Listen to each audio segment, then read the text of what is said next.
เว้าออกมาเพื่อจะให้เฮามาเล่าต่อให้พี่น้องลาวเฮาหรือว่าประชาชนลาวเฮาที่อาศัยอยู่สหรัฐอเมริกาในตอนนี้ต้องเผชิญกับปัญหาเกี่ยวกับเรื่องคำสั่งของโพตูทรัมป์ที่ออกมาที่มีต่อพลเมืองลาวที่อยู่สหรัฐ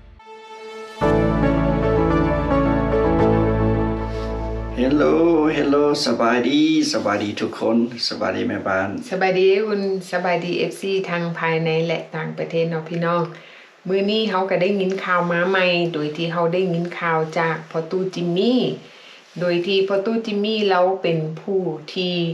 พาพี่น้องลาวเฮาบ่ว่าพี่น้องลาวแล้วก็พี่น้องไทยที่เพิ่นเป็นผู้ที่พาคนไปสัมภาษณ์เอาซิติเซนหรือว่าไปสัมภาษณ์เอาสัญชาติอเมริกานั่นเองเนาะพี่น้องเนาะแต่ว่าก่อนอื่นเฮาไปเบิ่งคลิปของพ่อตู้จิมมี่ก่อนเนาะแต่ว่าคลิปของเพิ่นนั่นจะมีเสียงรบกวนได้จักหน่อยเนาะก็ทุกคนก็พยายามฟังแต่ว่าแม่บ้านก็สิมาสรุปว่าสิ่งที่พ่อตู้จิมมี่นั่นพยายามเว้าออกมาเพื่อจะให้เฮามาเล่าต่อให้พี่น้องลาวเฮาหรือว่าประชาชนลาวเฮาที่อาศัยอยู่สหรัฐอเมริกาในตอนนี้ต้องเผชิญกับปัญหาเกี่ยวกับเรื่องคำสั่งของโพตูทรัมป์ที่ออกมาที่มีต่อพลเมืองลาวที่อยู่สหรัฐอเมริกานั่นเฮาควรเตรียมตัวแบบใดเฮาควรระมัดระวังอย่างใดเนาะเฮาควรเตรียมพร้อมแบบใดแต่ว่าเฮาไปเบิ่งคลิปของโพตูจิมมี่ก่อนเนาะพี่น้องเนาะพ่อแม่พี่น้องและมุกคือเตียงแพงมื้อนี้พอตู้คลิปนี้ข่าวบดีที่มาแบ่งปันแล้วข่าวด่วนที่ต้องอ่านให้ทุกคนเบิ่งวิดีโอนี้ให้แบ่งปันกันทุกคนว่าต่างประเทศว่าต่างเพราะว่าเริ่มต้นในวันจันทร์มาหากพระเจ้าอยู่รัฐอื่นพาคนไปสัมภาษณ์แล้วคนสัมภาษณ์ออกมาบอกว่าสัมภาษณ์ของเจ้าแคนโซลเพราะว่าเขาได้รับออเดอร์ได้รับคำสั่งจาก Trump Administration หรือว่าจาก USCIS อยู่ Washington DC ว่าคนลาวที่ว่า19ประเทศเดี๋ยวนี้เขาบอกให้สัมภาษณ์เอาสัญชาติบ่ให้ต่อบัตรเขียวบ่ให้ไปรับไปประกาศถ้าผู้ใดยังบ่ได้รับ2 มื้อก่อนมีคนโทรมาคอมเมนต์ข้าพเจ้านี่แหละพาไปเอาสัญชาติไปสัมภาษณ์แล้วขึ้นเขานัดขึ้น2 มื้อก่อนไปรับไปประกาศแต่ว่าเขาบอกว่าขอโทษหลายคนลาวเดี๋ยวนี้คำสั่งบ่ให้รับไปประกาศการเมือง2 ล้านแล้วมื้อนี้ข้าพเจ้ากับพาคนที่มาสัมภาษณ์สัมภาษณ์เข้าไปคนสัมภาษณ์เขาก็บอกว่าขอโทษหลายมื้อนี้สัมภาษณ์เจ้าค่อยเพิ่มโทษเพราะว่าคำสั่งมาจากวอชิงตันดีซีแล้วเขาไม่ได้บอกว่าล้อค่ะเรื่องว่ามีอย่างเปลี่ยนแปลงเขาสิส่งจดหมายมาเพราะจังท่านข้าพเจ้าอยากมาบอกว่าผู้ใดที่ว่านัดไปสัมภาษณ์แต่ว่าเขาแคนโซลหมดคนลาวที่วันใน19ประเทศ2 มื้อก่อนได้ยินข่าวช่องมันสิขยายเป็น30ประเทศที่ว่า1บ่ให้เข้าประเทศเรียกบ่ให้วีซ่า2ม้าบ่ให้สัญชาติบ่ให้บัตรเขียวแปลว่าอย่างมันทอดแปลว่าสต็อปหมดโอเคเป็นอย่างคนประเทศลาวอยู่ใน19ประเทศเป็นอย่างเมืองไทยเขมรบ่มีข้าพเจ้าได้เข้าไปคนทั่วเรื่องเพราะว่าคนลาว99%มาอเมริกาบ่มีคนกลับเมืองหรือว่าหลักอยู่เป็นวอร์เบิร์นฮูดหรือว่าอยู่กายกำหนดวีซ่า2มาเกี่ยวกับการเมืองเพราะว่ารัฐบาลลาวไปใกล้ชิดน้ำจีนแดงเพราะจังซั่นอเมริกาเขาบ่มักเลยเจ้าตัวนี้ล่ะเป็นเหตุผลหนึ่งที่ว่าอย่างนี้เขาจับจุดของคนมาจากประเทศลาวเพราะจังซั่น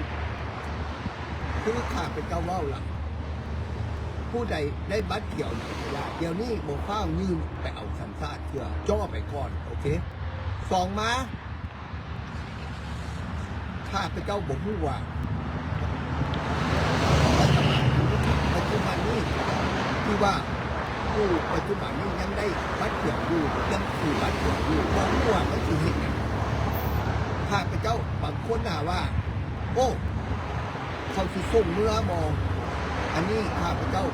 โดยยังได้มีข่าวแท้บ่กล้าเป้าและบางคนฝ่ายถามมาโอ้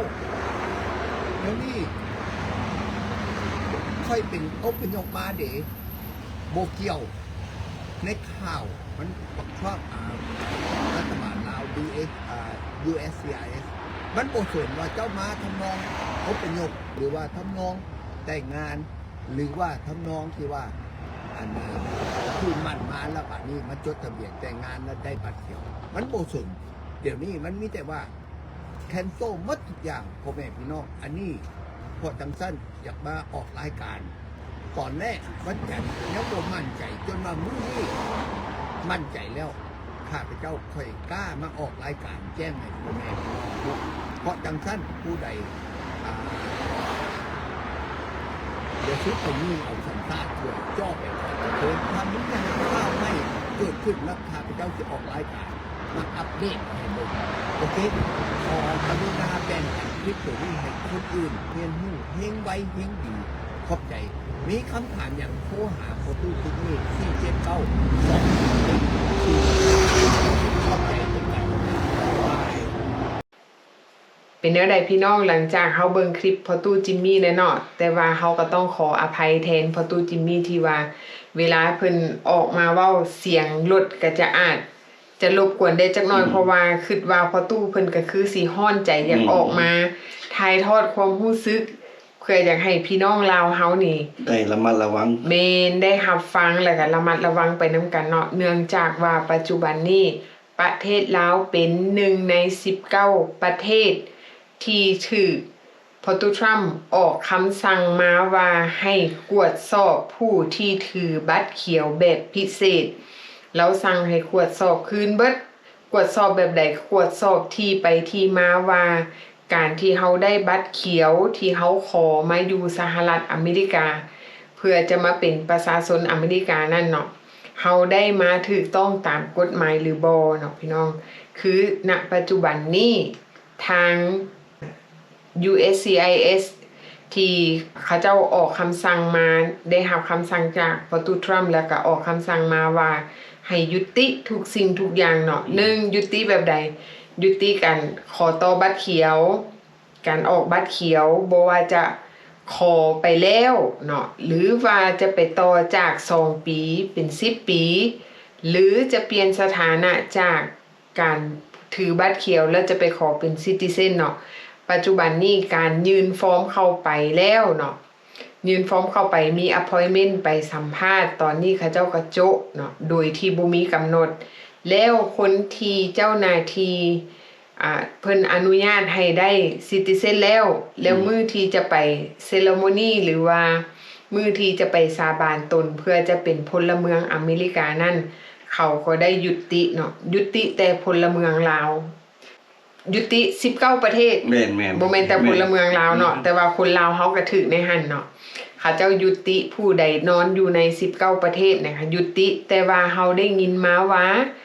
ได้เพิ่มขึ้นเป็น30ประเทศแล้วตอนณปัจจุบันนี้เนาะแต่ว่า30ประเทศนั้นเขาเจ้าก็ยังบ่ทันได้ลิสต์ออกมาเทื่อว่าในจำนวน30ประเทศนั้นน่ะมีประเทศใดๆแต่ว่าเขาเจ้าก็มีคำสั่งแล้วว่าให้ยุติเนาะพี่น้องเพราะว่าพอตู้จิมมี่เราบอกว่าทีแรกเราก็บ่แน่ใจว่าคำสั่งที่ออกมานี่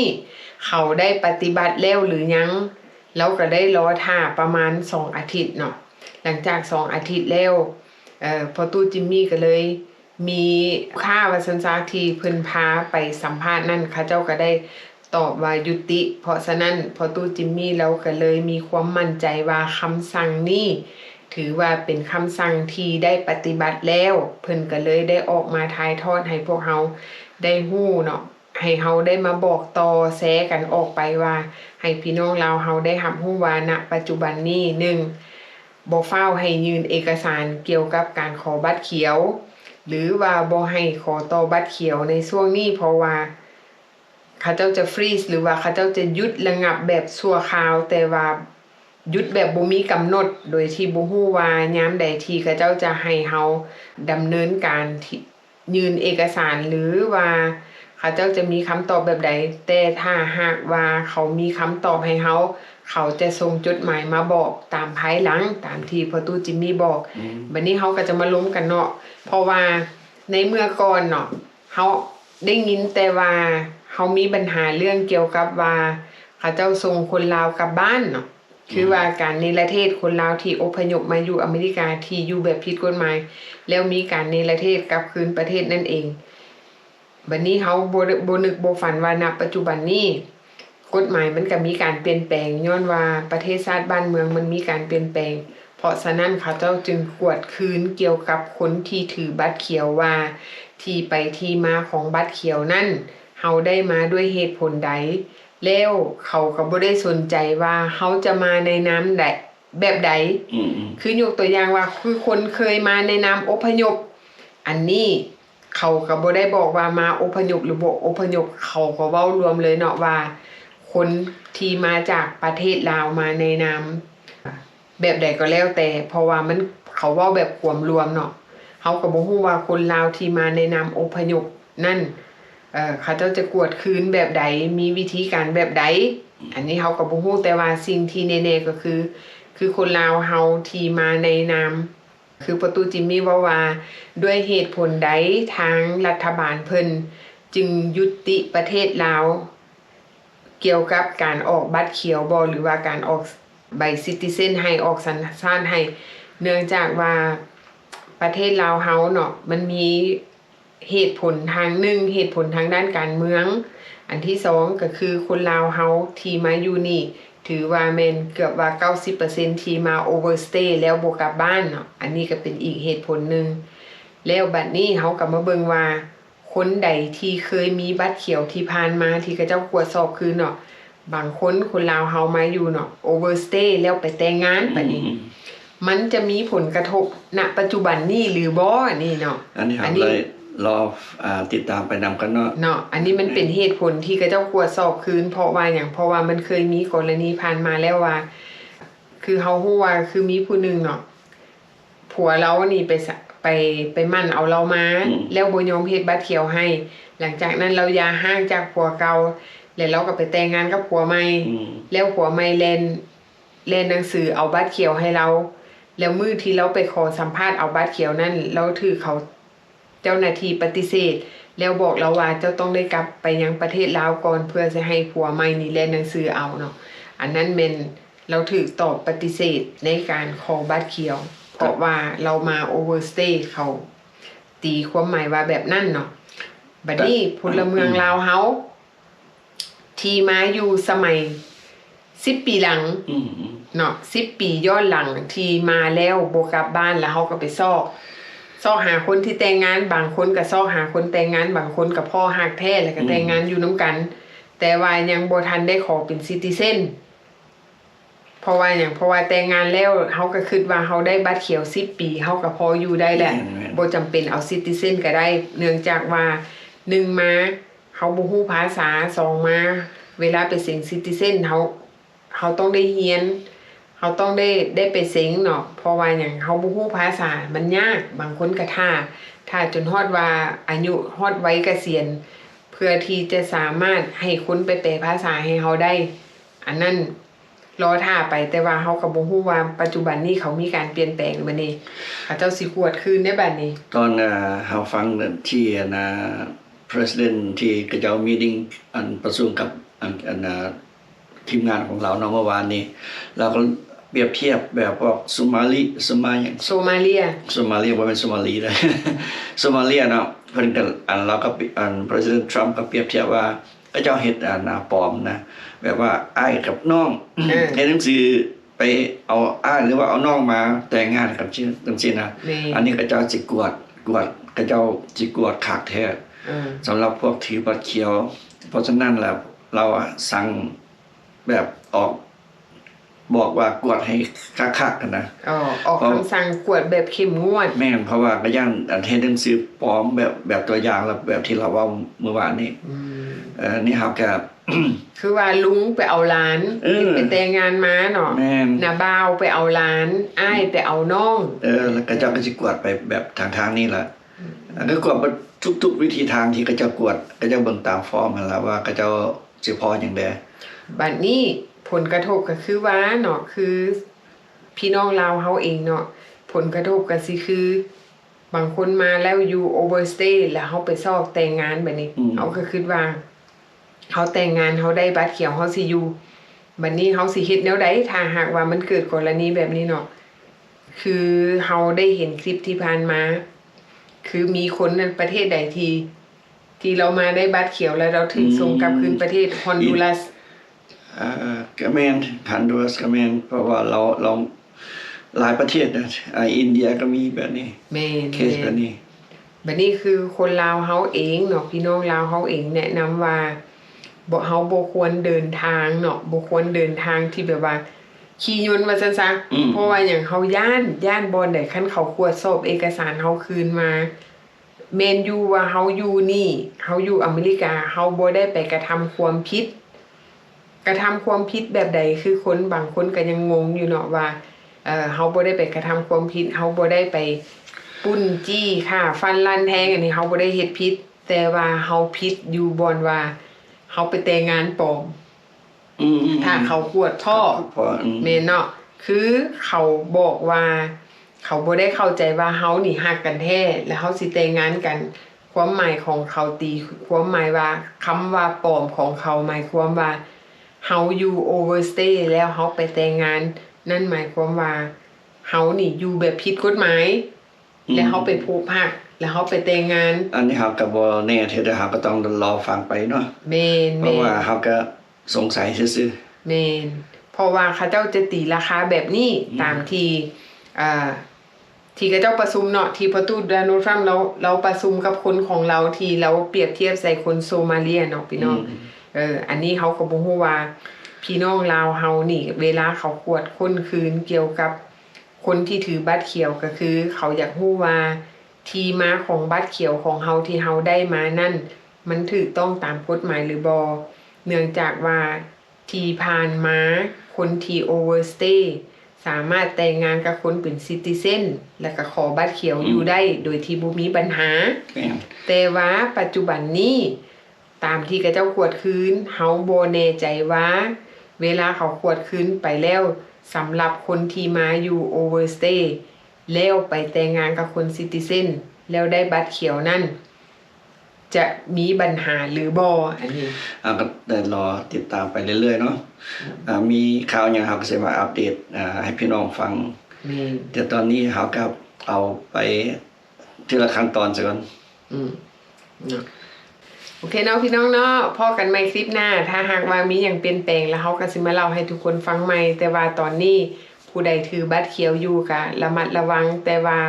อันนี้เว้าให้ระวังแต่ว่าบ่ให้เว้าตื่นตระหนกตกใจเนาะเฮาก็ติดตามข่าวนํกันไปเรื่อยๆเนาะพี่น้องเนาะแต่ว่าถ้าหากว่าผู้ใดมีบัตรเขียวณปัจจุบันนี้แนะนำว่าถ้าหากว่าผู้ใดมาแล้วโอเวอร์สเตย์และไปแต่งงานอันนี้แม่นเฮาก็ควรคิดไว้ซื่อๆเนาะควรพิจารณาแต่ว่าสิ่งสำคัญก็คือบ่อยากให้ออกนอกประเทศเทื่อเพราะว่าหยังเพราะว่าตอนนี้มีการกวดสอบแบบเข้มงวดนั่นเองพี่น้องเนาะเฮาบ่ฮู้ว่าอันใดมันจะเกิดขึ้นกับเฮา